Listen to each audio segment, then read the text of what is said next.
আজ আমাদের গোগোর গ্রুমিং সেশনের পার্ট 1 শেয়ার করছে আপনাদের সাথে। প্রত্যেক 1.5 মাস বাদে বাদে ওকে গ্রুমিং করানো হয়।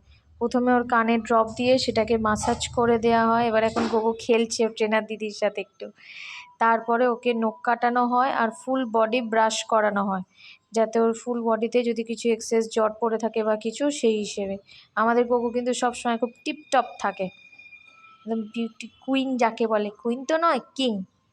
তো কানের পাশে যে এক্সেস হেয়ারগুলো থাকে সেগুলোকে রিমুভ করে দেওয়া হচ্ছে। এরপরে ওকে ব্রাশ করানো হয়, যাতে মুখের মধ্যে একটা দাঁতে যাতে কালো ছোপ না পড়ে। সেটা আমরা ঘরে করি প্রত্যেক সপ্তাহে 2 দিন 2 দিন, কিন্তু ওখানে হলে 1.5 মাস বাদে উনি ভালো করে সেটা করে দেন। আমাদের থেকে তো উনি ভালো পারবেন না, তো সেই হিসেবে ওনাদের দিয়েই করানোটা বেশি প্রেফার মনে করি। আর তারপরে গোগোর নখ কেটে দেওয়া হয়। নখ কাটার সময় গোগো যথেষ্ট ভয় পায়, মানে এখন আস্তে আস্তে ওর অভ্যেস হয়ে যাচ্ছে, কিন্তু প্রথম প্রথম খুব